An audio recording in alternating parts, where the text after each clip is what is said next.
Assalamualaikum warahmatullahi wabarakatuh. Selamat datang kembali di channel Om Riz Official. Untuk kisah kali ini ada sebuah cerita dari tulisannya Hairul Anam.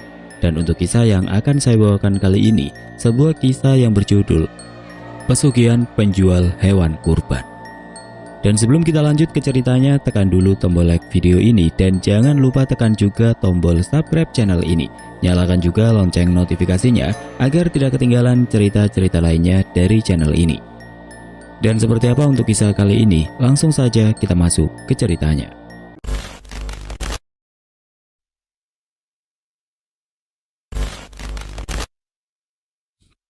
Marwan sudah mempersiapkan hewan kurban untuk dijual sejak setahun lalu. Menurutnya, bisnis hewan kurban ini sangat menjanjikan. Apalagi belakangan ini tidak ada kabar tentang penyakit hewan ternak. Dia dibantu istrinya membeli sapi dan kambing kecil-kecilan waktu itu. Genap setahun ini, hewan yang mereka beli sudah besar-besar dan gemuk-gemuk. Mereka merawatnya dengan baik. Saban sore, Marwan selalu mencari rumput untuk makan hewan-hewan ternaknya. Hingga tanpa terasa 3 bulan lagi hari raya kurban.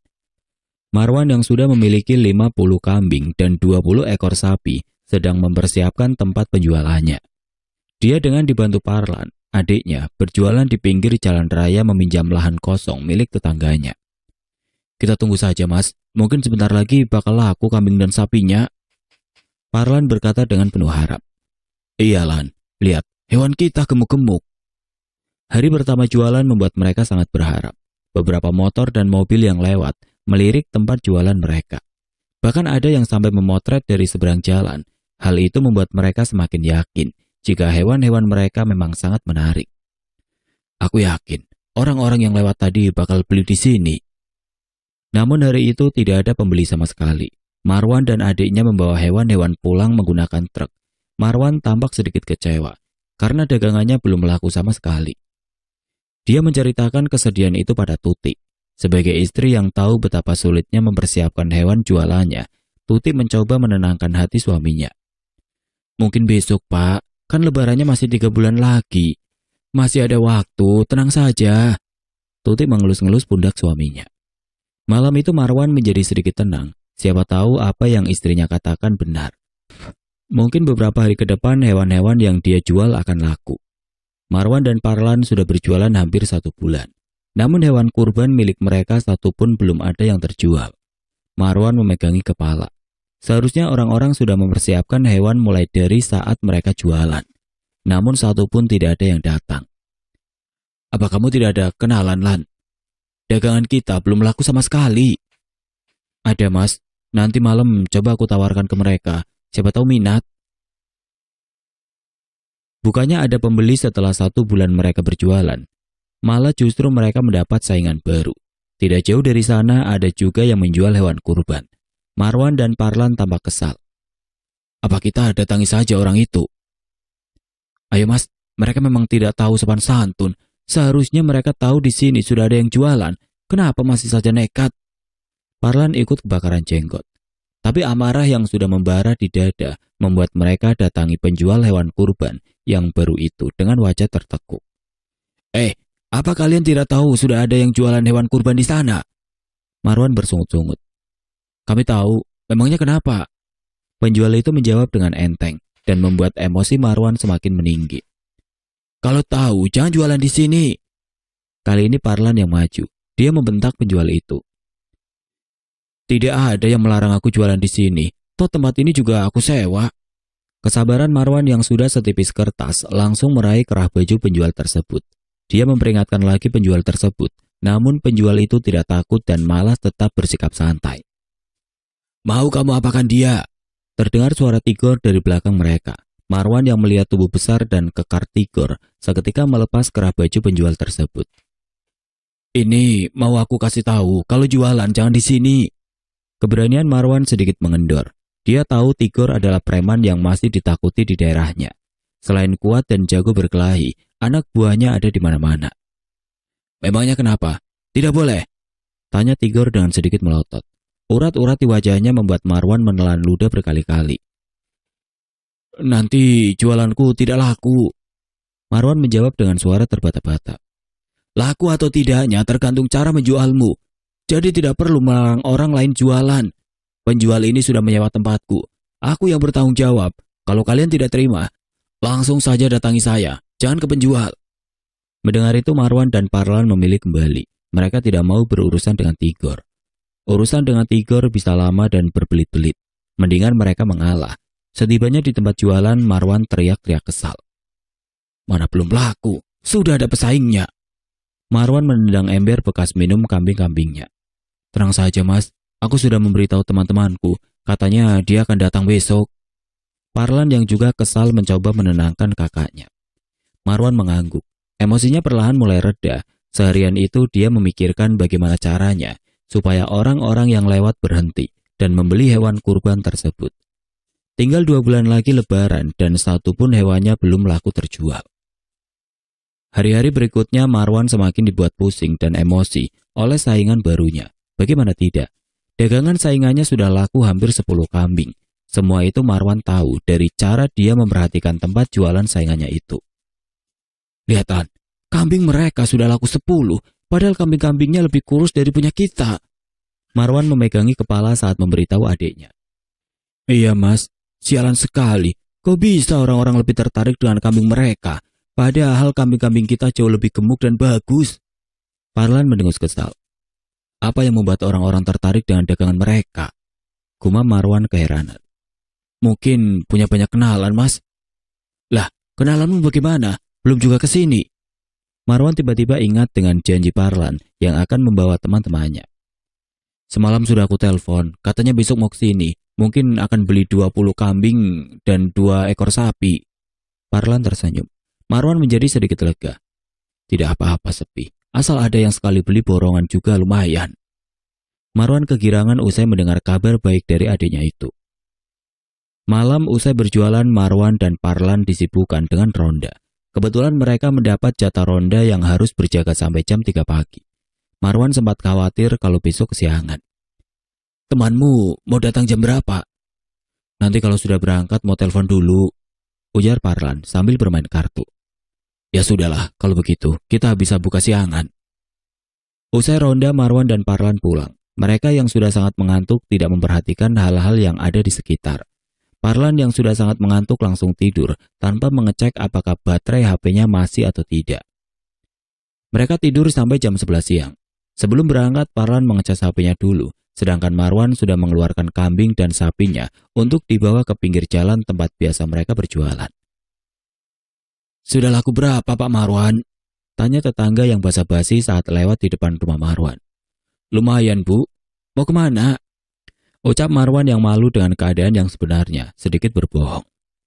Ini mau beli sayuran, kalau laku semua, satu kampung bisa diajak syukuran.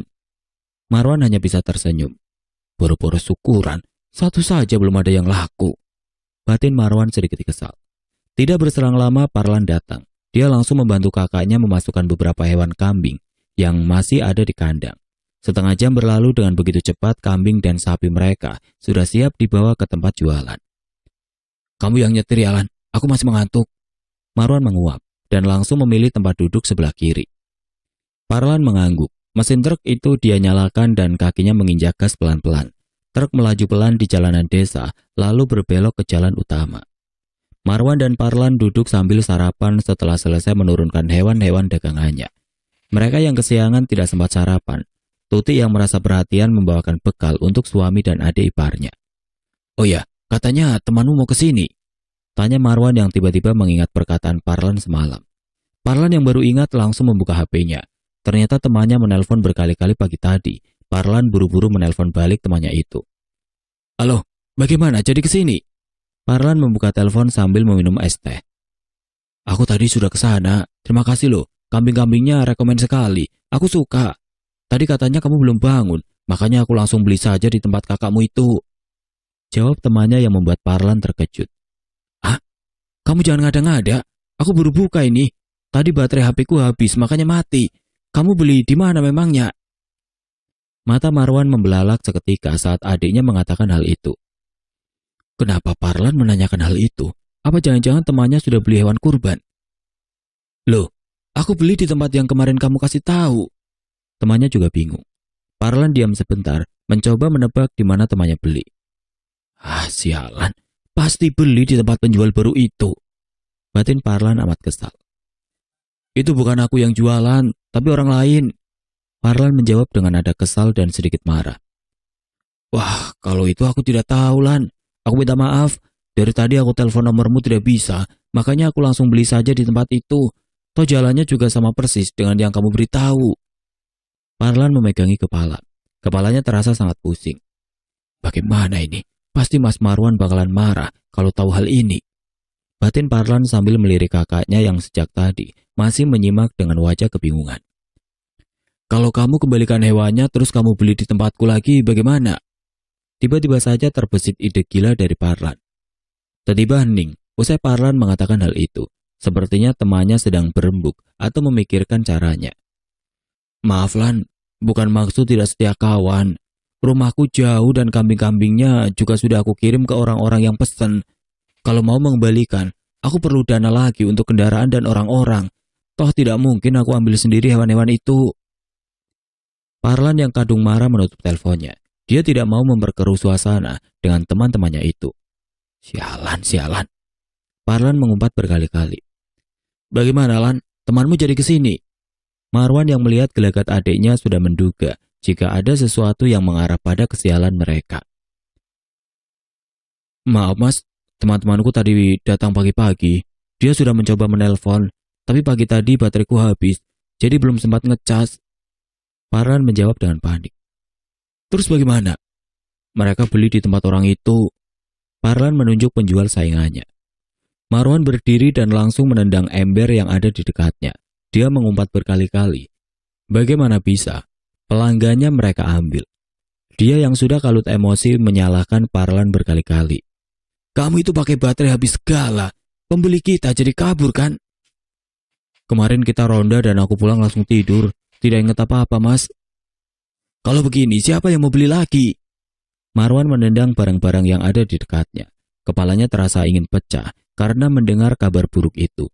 Rasanya dia ingin memukuli orang. Parlan pun mengusulkan pada Marwan untuk membuat banner.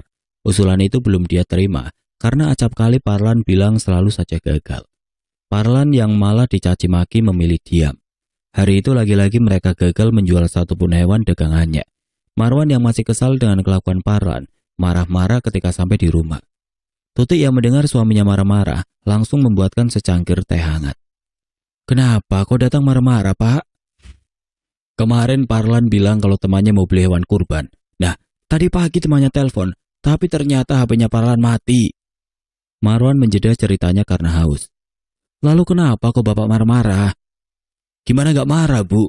Gara-gara teleponnya mati, temannya Parlan jadi beli di tempat penjual yang aku ceritakan kemarin.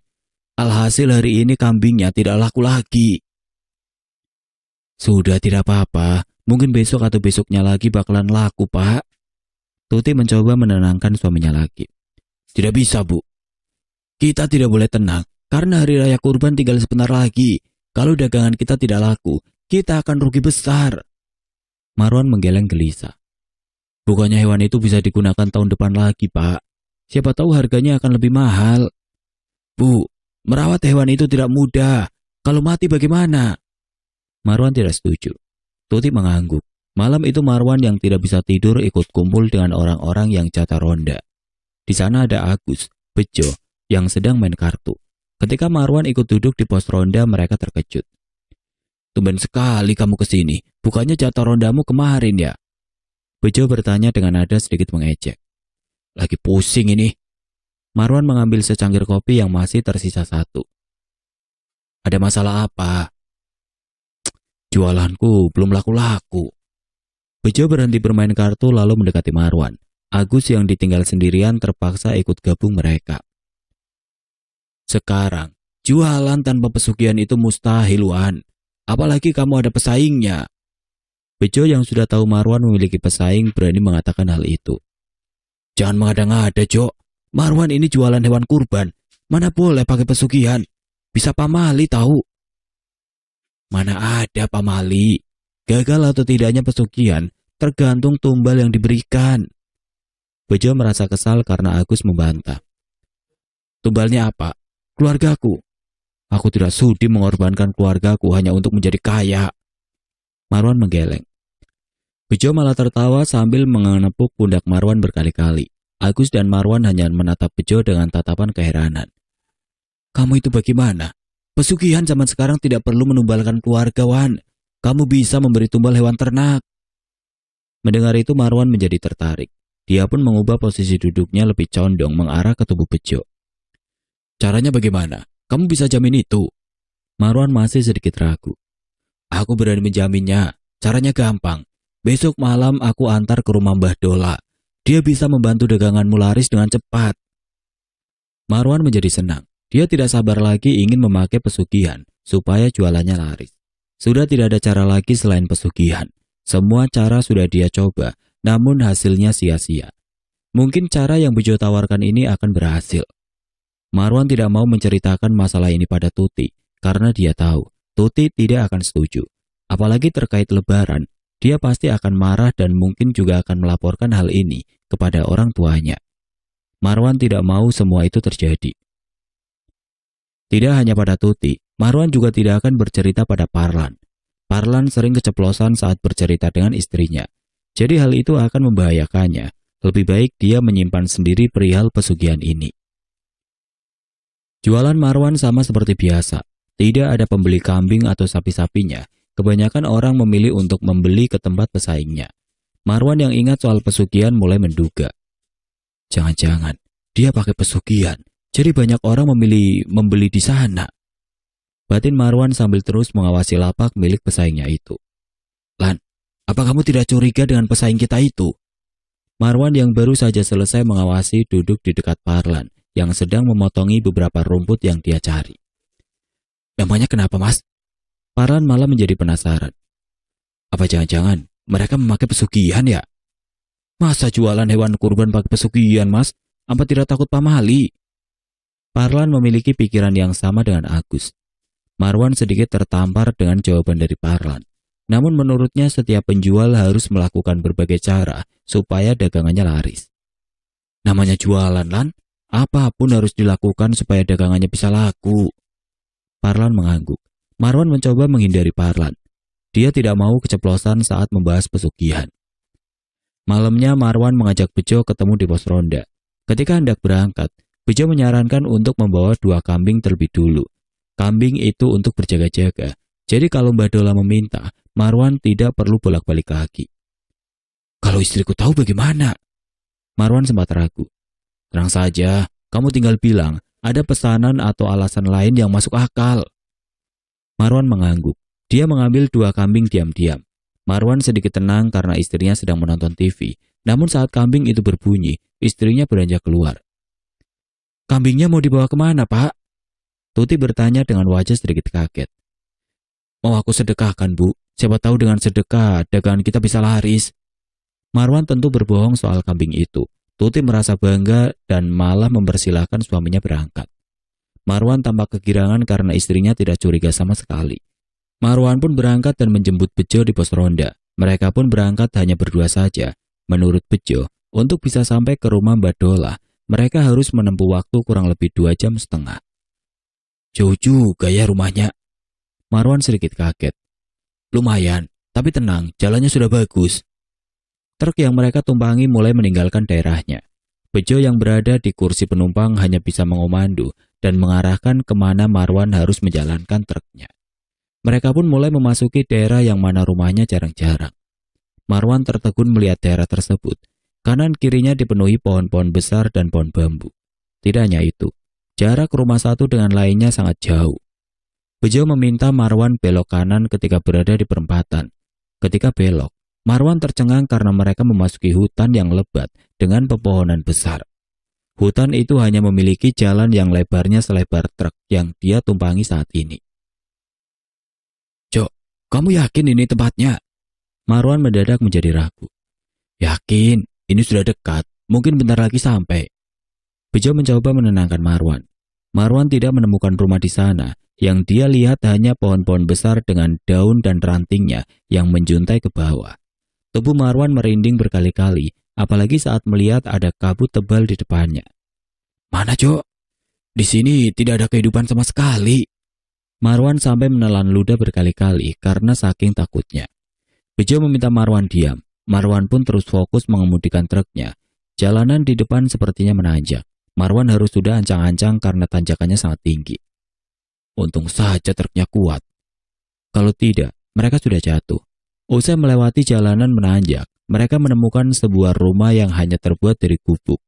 Bangunan rumah itu tampak miring dan seperti hendak roboh. "Berhenti, Wan, itu rumahnya." Bejo buru-buru meminta Marwan berhenti. Marwan yang kaget langsung menginjak rem dengan cepat. "Mana rumahnya?" Marwan celingak-celinguk mencari rumah Mbak Dola. Bejo menunjuk rumah tadi. Marwan kaget. Rumahnya terlihat menyeramkan sekali. Dia menjadi takut dan berjalan di samping Bejo. Tidak ada penerangan sama sekali, sehingga mereka hanya mengandalkan cahaya dari senter yang mereka bawa. "Memangnya ada orang yang tinggal di hutan begini sendirian, Cok?" "Sudahlah, diam. Jangan sampai Mbak Dola mendengar omonganmu itu. Bisa-bisa kamu disantet." Marwan mengangguk. Bulu kuduknya berdiri. Bejo terus berjalan hingga sampailah mereka tepat di depan pintu rumah yang sudah hampir roboh itu. "Permisi, Mbah." Bejo mengetuk pintu. "Masuk." Bejo membuka pintu lalu masuk. Marwan yang masih ketakutan langsung mengekor saja. Saat mereka sudah ada di dalam, Marwan melihat ada kakek-kakek berambut gondrong dan berjenggot panjang. Rambut dan jenggotnya sama-sama sudah memutih. "Ada apa?" Mbak Dola bertanya singkat. Tangannya sejak tadi sibuk mengelus-ngelus jenggot. "Begini, Mbah, teman saya ingin jualannya laris. Apa Mbah bisa membantu?" "Bisa." Mbak Dola mengambil dupa berwarna kuning dari samping tempat duduknya. Ditaruh dupa itu di meja, lalu dia ambil kemenyan dan arang yang sudah ada apinya. Dia masukkan keduanya ke dalam dupa kuning tersebut. Tiba-tiba api menyambar-nyambar dari dalam dupa. Marwan terkejut karena apinya kian membesar. Mbah Dola buru-buru mengambil bunga melati dan menaburkannya ke dalam api. Api itu semakin membesar, hingga tidak lama kemudian api itu berangsur mengecil. "Bawa sini kedua tanganmu." Mbah Dola meminta Marwan mengulurkan kedua tangannya. Marwan menatap Bejo untuk meminta persetujuan.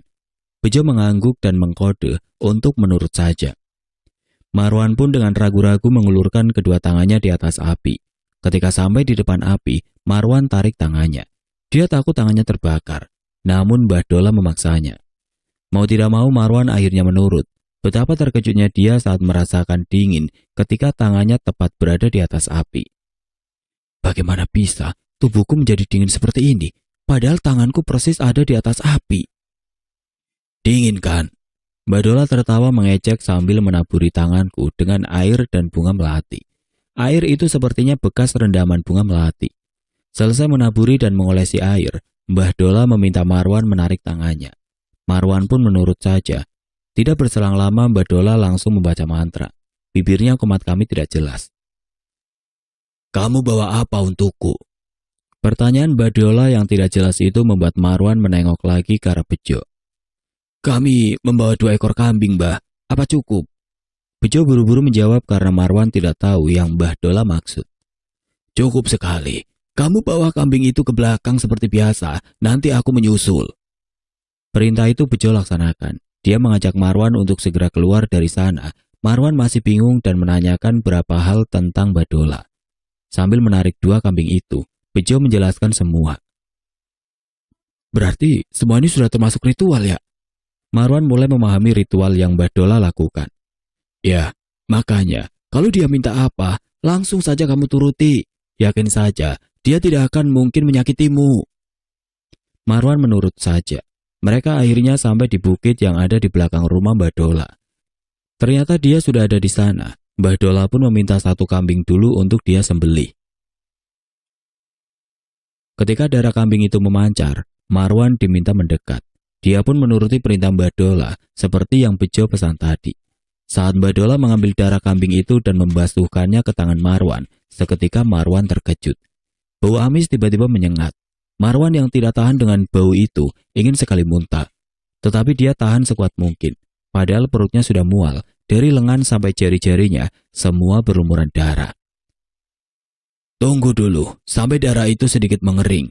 Barulah kamu bersihkan dengan air yang ada di sumur itu." Mbak Dola menunjuk sumur kecil yang ada di dekat pohon beringin besar. Tubuh Marwan seketika merinding. Sambil menunggu darah kering, lagi-lagi Mbak Dola komat-kamit membaca mantra. Kali ini ia membaca mantra sambil memegangi tangan Marwan yang berlumuran darah kambing. Mantra itu dibaca sampai kurang lebih 5 menit. Kamu bersihkan darah itu sebelum benar-benar kering. Mbak Dola meminta Marwan ke sumur untuk membersihkan darah yang berlumuran di tangannya. Marwan yang takut mengajak Bejo, namun Mbak Dola melarangnya. Karena membersihkan darah juga merupakan bagian dari ritual. Marwan berjalan pelan, matanya melihat kanan kiri. Tidak ada apa-apa di sana, kecuali pohon-pohon besar yang rimbun dan menjulang tinggi. Tangan Marwan bergemetar ketika menarik ember dari sumur. Dia buru-buru membersihkan darah-darah yang ada di tangannya. Saat sedang membersihkan darah itu, dia mendengar suara perempuan cekikikan. Tidak hanya itu, dia juga mendengar suara auman yang sangat keras. Semua bagian tubuh Marwan merinding usai mendengar suara-suara itu. Ketika darah sudah bersih, Marwan langsung berlari kembali. Kalian sudah boleh pulang. Mbak Dola meminta mereka pulang.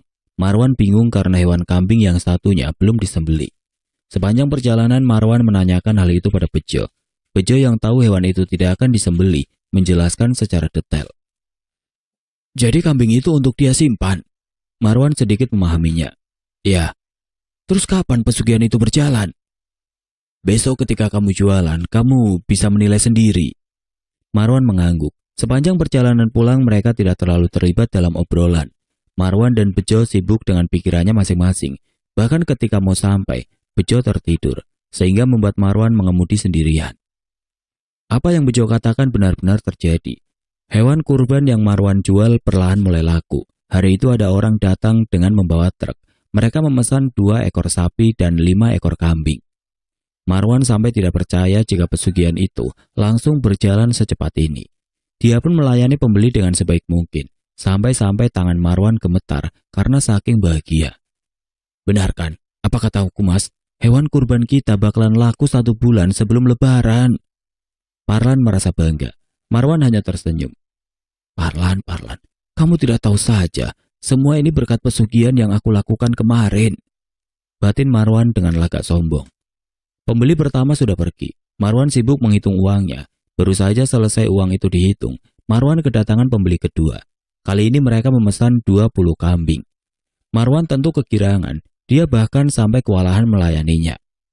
Kambing dan sapi di lapaknya kian berkurang. Jumlah total pembeli hari itu sekitar 5 orang, kini hanya tinggal 10 kambing dan 5 ekor sapi. Marwan meraup untung besar, bahkan modalnya sudah balik 3 kali lipat karena pembeli ketiga dan keempat, dia naikkan harganya. Kambing dan sapinya tinggal sedikit Mas. Parlan juga turut bahagia. Apalagi hari itu dia mendapat bonus dari Marwan.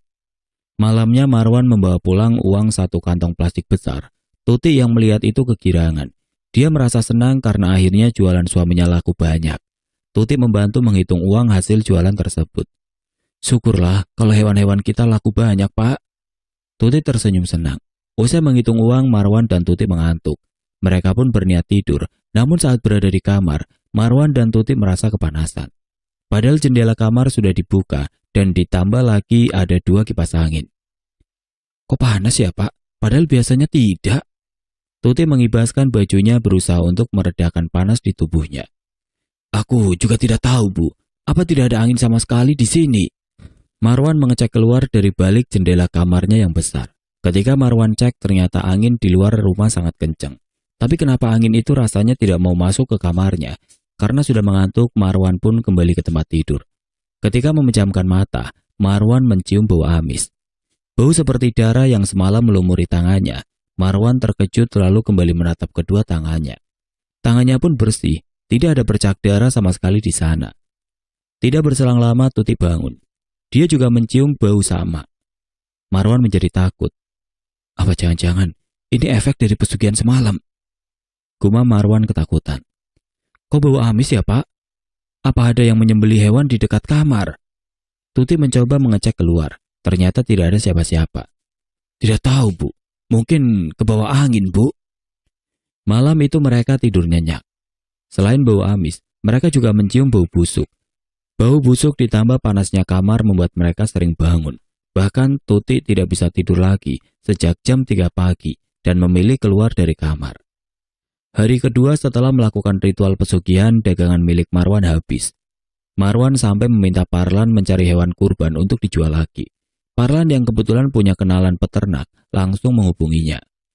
20 kambing dan 10 ekor sapi diantar oleh temannya. Harganya pun cukup tinggi, tetapi itu tidak berarti bagi Marwan. Karena Marwan yakin akan ada pembeli lagi nantinya meskipun harganya jauh lebih mahal. Kebahagiaan Marwan terasa meningkat berkali-kali lipat saat mengetahui jualan pesaingnya sepi. Marwan yang mengeceknya sendiri merasa kegirangan. Hewan yang baru datang langsung laku terjual dan hanya menyisakan masing-masing 2 ekor. Parlan tidak menyangka jualan kakaknya akan laku sebanyak ini. Anehnya, semua dagangannya bisa ludes hanya dalam sekejap. Tidak terasa malam pun tiba. Marwan dan Tuti memutuskan tidur di ruang tamu karena di kamar kepanasan. Saat tidur, Tuti bermimpi bertemu dengan seorang perempuan berambut panjang dan wajahnya hancur. Perempuan itu mengejar-ngejar Tuti hingga berada di pinggir jurang. Saat perempuan itu hendak mendorongnya, Tuti berteriak. Marwan terkejut karena istrinya teriak-teriak sendirian. Dia pun buru-buru membangunkan istrinya. Kening istrinya dibanjiri oleh keringat. "Ada apa, Bu? Kamu mimpi apa?" "Aku mimpi dikejar-kejar perempuan. Wajahnya hancur, Pak. Serem banget." Tuti memeluk suaminya. Marwan mencoba menenangkan istrinya dengan mengelus-ngelus rambutnya. Mimpi itu tidak datang lagi sehingga mereka bisa tidur nyenyak sampai pagi. Saat sedang berada di lapak, Marwan melihat adiknya datang dengan wajah kesal. Jalannya sedikit tergesa-gesa, seperti orang yang ingin mengatakan sesuatu. Marwan pun menatap adiknya itu. "Kamu sudah gila, Mas?" Parlan menggeleng. Nada bicaranya terdengar seperti orang marah. "Maksudmu apa ngomong begitu? Kamu kenapa pakai pesugihan? Bukannya kita ini jualan untuk kurban, untuk hari sakral. Kenapa bisa-bisanya kamu berani berjualan pakai pesugihan untuk hari suci itu?" "Memangnya kenapa? Kamu takut pamali? Nyatanya tidak ada yang komplain setelah membeli hewan-hewan kita." Rasa kesal Marwan mulai terpancing. "Mulai sekarang aku berhenti, Mas. Aku takut ada apa-apa."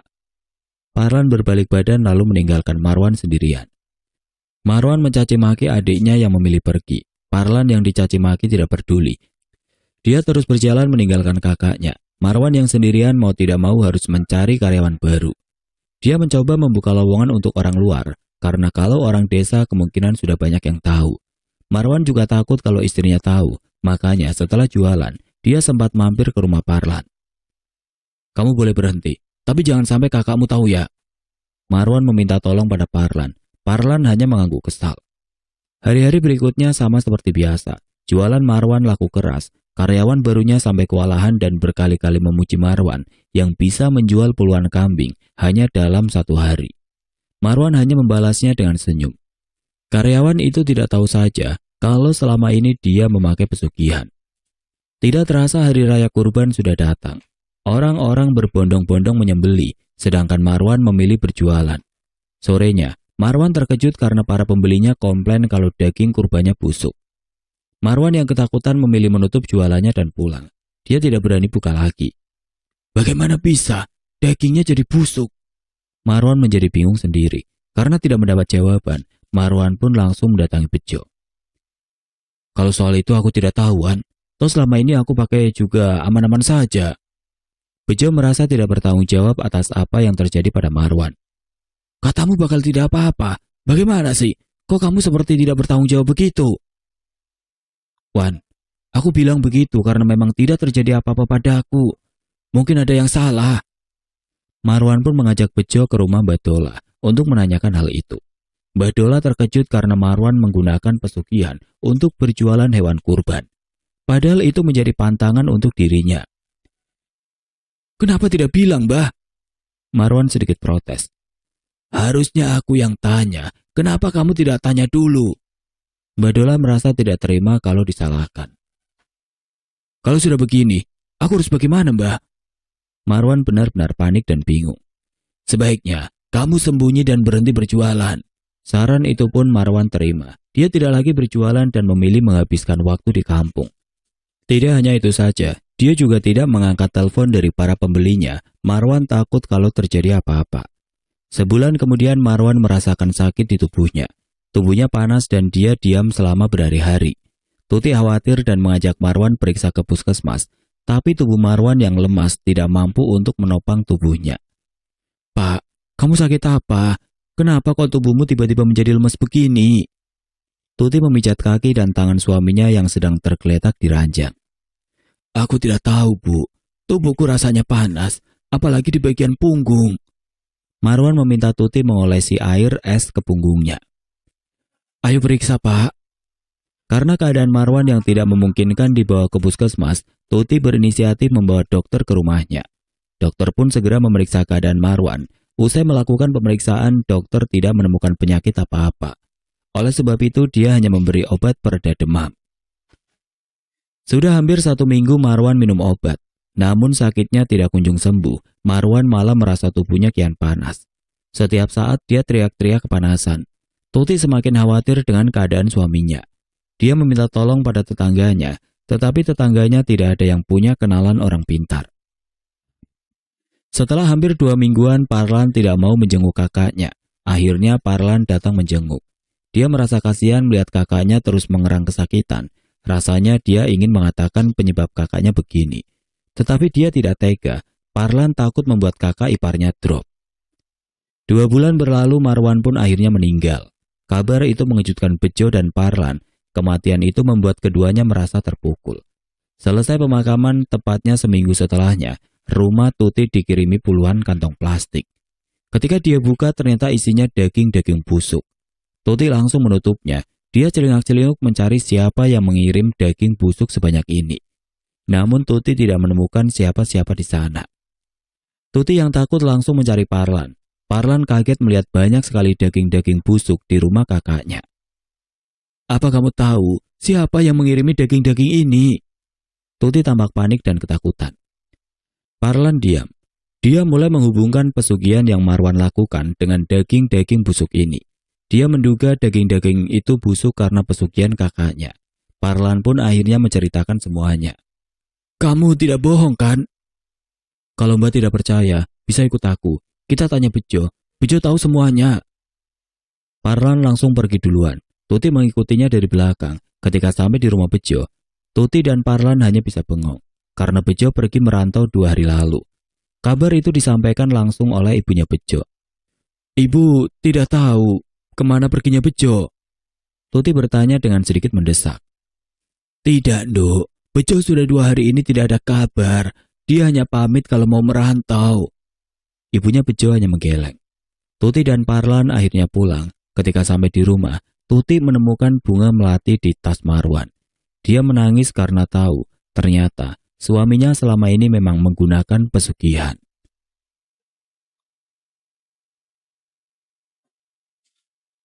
Oke teman-teman, sekian untuk kisah kali ini. Bagaimana menurut kalian tentang kisah ini? Tulis komentar kalian di kolom komentar. Dan semoga apa yang sudah saya bagikan dalam kisah ini dapat dijadikan pembelajaran untuk kita semua. Dan buat teman-teman yang baru bergabung, jangan lupa untuk like, komen, share, serta subscribe channel ini. Dan jangan lupa nyalakan juga lonceng notifikasinya agar tidak ketinggalan cerita-cerita lainnya dari channel ini. Dan akhir kata, wassalamualaikum warahmatullahi wabarakatuh.